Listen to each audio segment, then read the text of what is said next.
कुमकुमपुर नाम का एक बहुत ही सुंदर गांव था। वहाँ सुनीता अपने दो बेटियों के साथ रहती थी।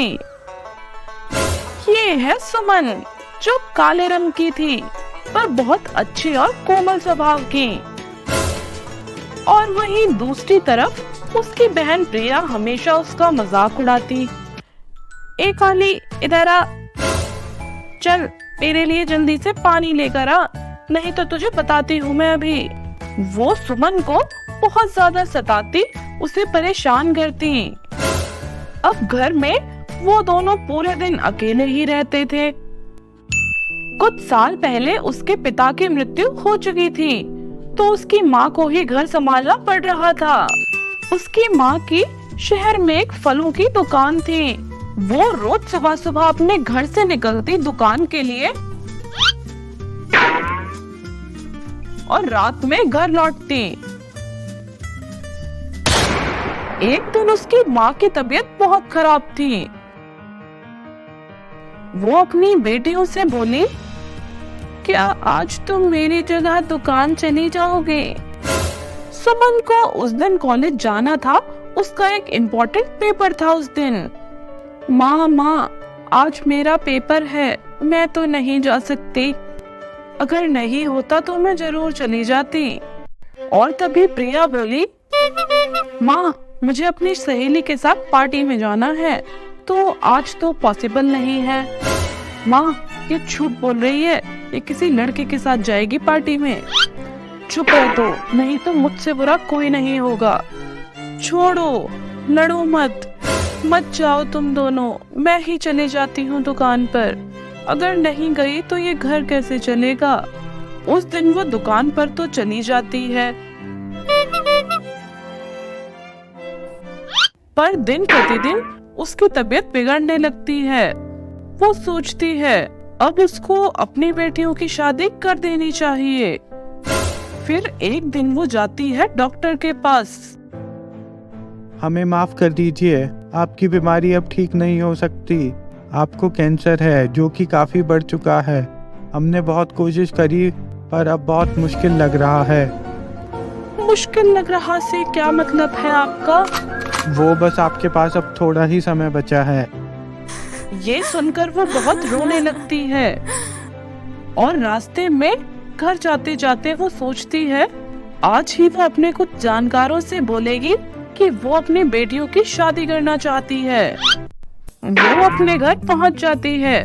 सुमन आती है। लो माँ, पानी। ला बेटा। माँ, आप तो बहुत ज्यादा बीमार लग रहे हो, आज से आप घर पर आराम करो। मैं जाया करूंगी दुकान पर आपकी जगह, मैं पढ़ाई छोड़ दूंगी। वहीं दूसरी तरफ ऐसे में भी प्रिया तो मस्त पार्टी कर रही होती है, दारू पी रही होती है। रात हो जाती है और वो घर आती है। सुमन और उसकी माँ आंगन में ही बैठे होते हैं।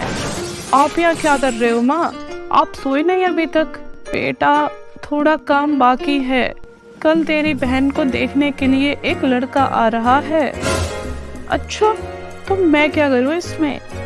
तो बेटा कल अच्छे से रहियो और लड़ाई मत करियो अपनी बहन से। हाँ, कल की कल देखेंगे माँ, फिलहाल मैं जा रही हूँ सोने। अगला दिन होता है और सुमन को देखने के लिए एक बहुत ही बड़े घर का लड़का आता है। प्रिया उस लड़के को देखती रह जाती है। इसकी शादी सुमन से नहीं हो सकती, मैं नहीं होने दूंगी ये शादी। आइए आइए, आपका स्वागत है। सुमन बेटा, इधर आओ। सुमन बेशक सांवली थी, पर उसके स्वभाव और उसके व्यवहार की वजह से वो लड़का हाँ कर देता है सुमन से शादी के लिए।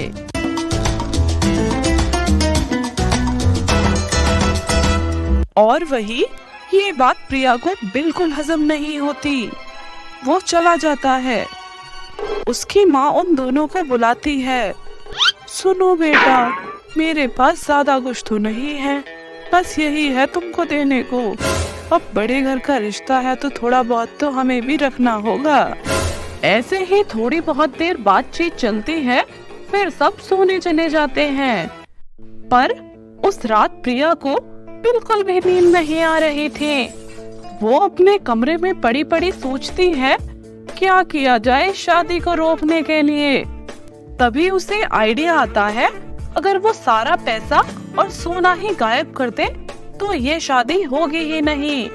वो फटाफट जाती है और अलमारी से सारा पैसा निकाल कर छुपा देती है। अगला दिन होता है और उनके घर आती है कपड़े वाली। वो बोलती है, बहन जी, शादी का जोड़ा तो तैयार हो जाएगा, पर थोड़ा एडवांस मिल जाता तो अच्छा होता।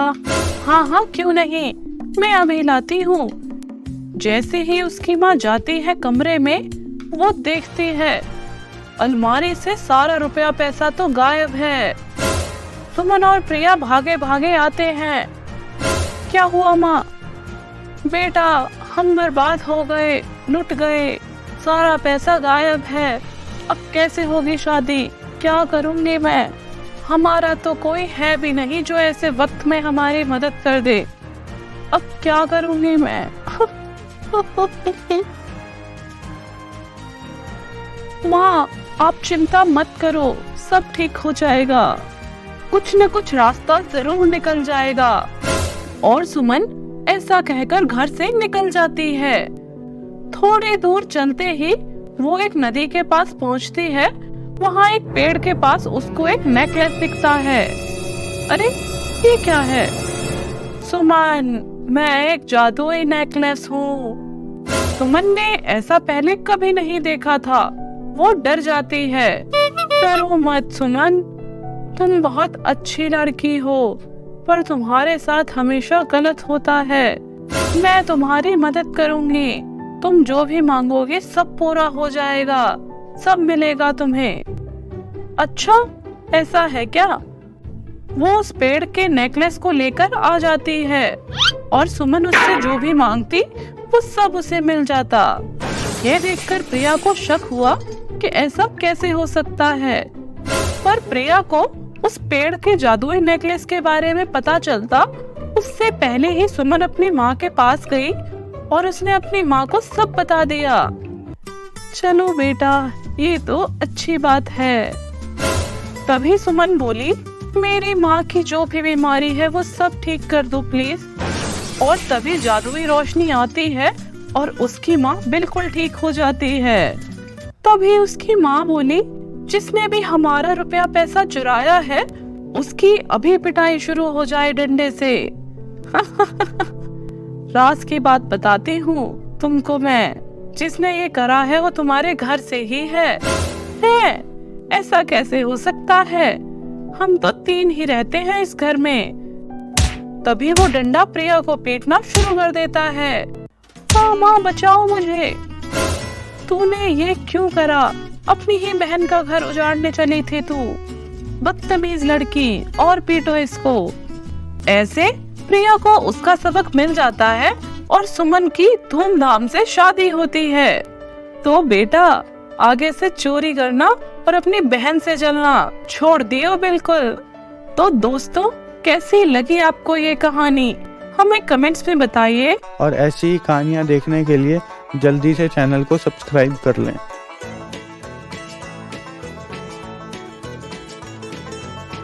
एक गांव में सोनू नाम का एक लड़का रहता था। वो बहुत ही गरीब था।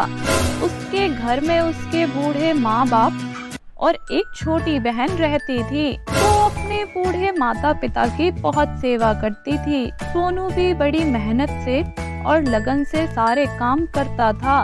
वो जो भी कमाता सब अपनी माँ को लाकर दे देता, पर तब भी उसके घर का खर्चा नहीं चल रहा था।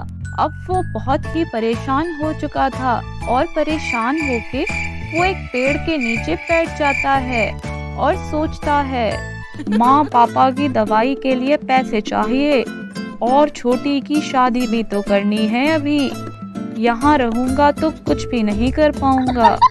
क्यों ना मैं शहर चला जाऊं, वहाँ अच्छी तनख्वाह मिलती है। पर हम शहर में रहेंगे कैसे और कहाँ पर रहेंगे? हमें तो कुछ भी पता नहीं है। तभी उसे याद आया उसका एक दोस्त रामू भी शहर में रहता है। वो कुछ न कुछ जुगाड़ जरूर कर देगा। वो अच्छी नौकरी भी करता है वहाँ। और तभी वो उसको फोन लगा देता है। अरे रामू भाई, कैसे हो? हमको आपसे थोड़ी बात करनी थी। हाँ हाँ बोलो ना, कैसे हो? गाँव में सब ठीक बा? तुम कैसन बा? सब बढ़िया है भाई। हमको आपसे कुछ बात करनी थी। हाँ हाँ बोलो, क्या हुआ? सब ठीक तो है? अरे भैया, हमने सुना है दिल्ली में बहुत रोजगार है। हम सोच रहे थे कि कोई तरीका हो तो बताइए, दिल्ली में हमको भी नौकरी मिल जाए तो। तुम हमको कोई नौकरी दिलवा दोगे क्या? हाँ हाँ क्यों नहीं, तुम यहाँ आ जाओ, मैं तुमको कोई ना कोई काम दिलवा दूंगा। ठीक बा, हम निकलते हैं दिल्ली के लिए। और सोनू निकल पड़ा रेलगाड़ी में बैठकर दिल्ली के लिए और पहुंच गया दिल्ली। और जब वो वहाँ बस स्टैंड पर खड़ा था तो एक चोर उसका बैग चुराने की कोशिश करता है। अरे ओ, तू चुराएगा मेरा बैग? रुक, तुझे मैं अभी बताता हूँ। और सोनू उस चोर की खूब पिटाई करता है। जैसे तैसे करके चोर अपनी जान बचाकर वहाँ से भागता है। और सोनू बस पकड़कर पहुँच जाता है अपने दोस्त के घर। और भाई कैसा है? आने में कोई दिक्कत, कोई परेशानी तो नहीं हुई ना? और बता, दिल्ली कैसी लगी? दिल्ली? दिल तो है ही नहीं यहाँ किसी के पास। क्यों, ऐसा क्या हुआ? एक चोर हमारा बैग चुरा रहा था, हमने भी उसको 2.5 किलो का हाथ दिखा दिया और भाग गया साला। अरे भाई, यहाँ तो ये रोज का है, आए दिन यहाँ यही होता रहता है। जो अच्छे लोग हैं वो भी बदनाम हो जाते हैं यहाँ पर, ऐसे बुरे लोगों की वजह से। हमने तुम्हारे लिए एक नौकरी देखी है, कल से जाना है तुम्हें, ठीक है? अरे अरे धन्यवाद भाई, हमारी इतनी मदद करने के लिए। वरना आज के समय में कोई किसी की मदद नहीं करता है। और अगले दिन वो जॉब पर जाता है और मस्त काम करता है और मोटा पैसा कमाने लगता है। तो दोस्तों, अगर आपको ये कहानी अच्छी लगी तो जल्दी से इस वीडियो को लाइक करो और हमारे चैनल को सब्सक्राइब करो।